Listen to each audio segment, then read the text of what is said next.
So we are entering a very interesting year for the Green Bay Packers. We are coming off decades and decades of consistent success, consistent expectations, Super Bowl expectations every single year.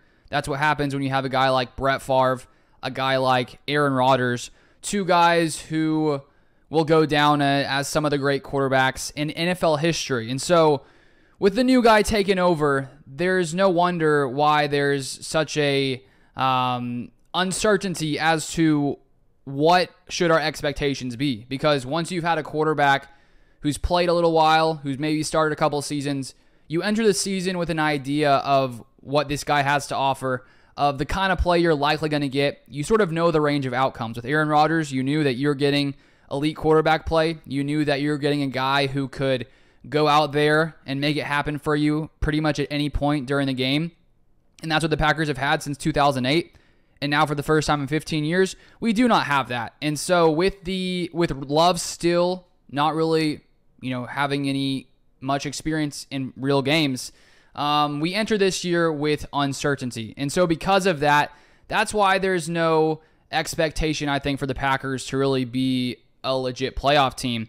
But the thing is, there is a good chance they could be. There is a chance that this team is much, much better than many people think they could be. And of course, lots of this falls on Jordan Love's shoulders. Not all of it. Obviously, this is a team game.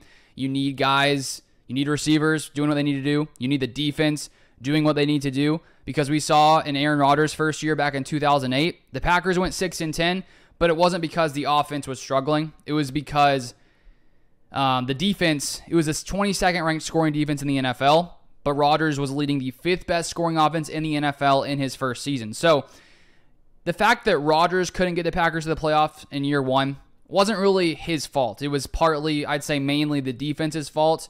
And so I think when we look at that fact, the fact that even Rodgers himself couldn't find a way into the playoffs, it's tough for a quarterback taking over for, a new guy coming in your first year. It's tough for the team to come out and really be successful. I saw some chart a few weeks back, and it basically showed teams that moved on from really elite quarterbacks onto new guys.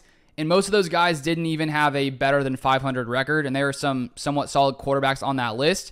And so I think it makes sense that most Packers fans are sort of like, okay, well, as long as we can see Jordan Love offer something, then we're going to be okay with that. And then, okay, next season, 2024, maybe that'll be the first year where we sort of have some more expectations. Because there's no doubt, going into next season, we're going to have a much better idea of what this team is, and lots of it is dependent on Jordan Love. Because if he comes in this season, dominates, and he's a top 10 quarterback, next season our expectations are going to be, okay, this team better make the playoffs. We have a really good quarterback.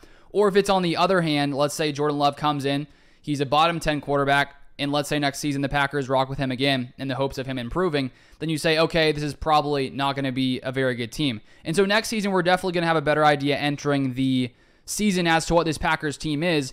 And I think that's one of the exciting things about 2023, and it's something that we're not going to experience for hopefully a very long time. Hopefully Love can prove that he is the guy, a guy who can make it happen for the Packers and hopefully lead the Packers to playoff success. A Super Bowl would be very nice.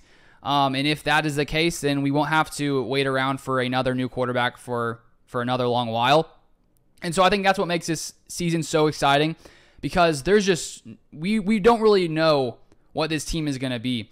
And for myself, before we came into training camp, before we saw Jordan Love in the preseason, I was of the mindset of, if we're in December and we're still in the conversation and we still have a chance to potentially make a push for one of those final playoff spots, that would exceed my expectations. That would be incredible, because really all I want to see is a really good year from Jordan Love. Just him proving that he can be the guy.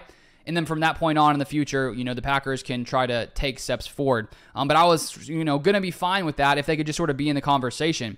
But now my opinion has slightly changed. Now that I've seen Jordan Love in a couple of preseason games, he has made me much more confident in the Packers actually being a playoff caliber team. And I know it's been a few series. He's played, a total of 5 series, 2 series the first game, 1 touchdown, 3 series this past week against the Patriots, and had, 1 touchdown. And so now my mindset has changed a little bit. And now looking at the NFC and looking at the the different teams here and what the Packers are sort of facing off against this season, I'm really thinking that making the playoffs isn't crazy. And of course, this still has to do with Jordan Love. We still need to see, can he, be the special player and make the special plays that we've seen from him in the preseason consistently, because there's been some up, there's been some down, and there's no doubt in my mind now that he can make those big plays. He can push the ball down the field.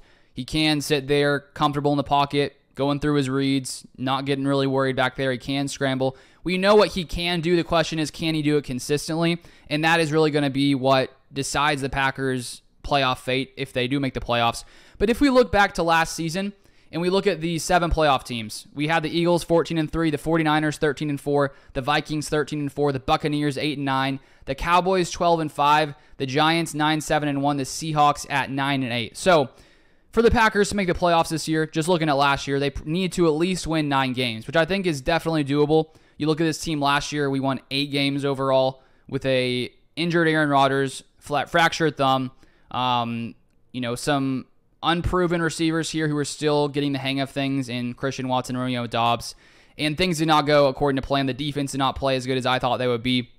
But now entering this year, I'm honestly more confident in this Packers receiver room than I was last year. I think that while Allen Lazard and Randall Cobb are, solid players, from what I've seen from training camp clips, from what I've seen from the preseason, I think that this receiver room is already going to be better than the receivers were last year, just when it comes to pure explosiveness, pure speed, with Jaden Reed being a solid slot option with the speed he has, the ability to jump up, make those contested catches. With Christian Watson, his ability, I think he's going to take a huge step forward. We've already seen him, Jordan Love and Romeo Doubs, and the steps that they've taken forward. And then you look at our offensive line, which I think is going to be more solid than last year just because the injury concerns are sort of out the door now. Not out the door because injuries can happen at any time. But starting last season, David Bakhtiari, Elton Jenkins were coming back from big injuries, and the offensive line wasn't really situated. And I would say right now it is very situated. So I really do think that Love is in a very perfect position. And when you add on the fact that he showed a lot of nice things, and I think he's developed a ton over these past couple seasons, that gives me confidence on the offensive side that this can be a team to compete. And then if you look at the defense, because even if the Packers have a good offense, which we saw back in 2008 in Rodgers' first season, 5th best offense, we had the 22nd scoring offense. We finished 6-10 and don't make the playoffs that year. And so if this defense can't come in and be better than last year, even if we have a solid offense, it doesn't really matter. And so I do think that with the additions there from last draft with Devontae Wyatt, hopefully taking a year 2 jump, with Quay Walker as well, hopefully taking a year 2 jump. The fact that Rashawn Gary is back, he was back yesterday for the first time within team reps.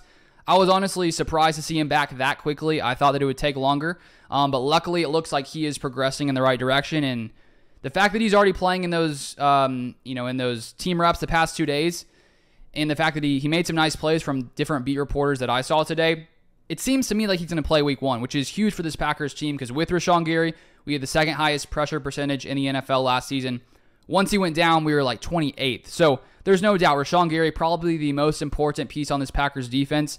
And then you throw in the fact with him healthy, Preston Smith, we also have solid depth there with J.J. Enagbare taking a huge step forward, Lucas Van Ness. I am liking how this defense is looking. The only area I would be slightly concerned is safety, just because there's some uncertainty there. But overall, I do think this is a Packers team that has a good chance to compete with different teams there for some final wild card spots, like teams like the Giants, the Vikings, maybe the Saints. And I think that when you look at the NFC compared to the AFC, the NFC is much weaker than the AFC. If you just look at pure, sports books and over-unders, there are 10 different AFC teams with a 9-win over-under. You compare that to the NFC, there's only 6 teams with a over-under of 9 wins. So that clearly shows you that it's much better that the Packers are in the NFC than the AFC, because if Jordan Love and this Packers team was in the AFC, I would be much more hesitant of saying that the Packers had a somewhat good shot of, being one of those 7 playoff teams just because of the amount of talent you have there. The Chiefs, Bills, Bengals, Ravens, Jaguars, Jets, so much talent there. Where in the NFC, I feel like there are only 3 elite teams I could say Eagles, 49ers, Cowboys. And so I really do think the Packers have a shot with what they have here. And if Love can consistently do, what we saw him do in the preseason and continue to grow, I don't see why the Packers can't do that.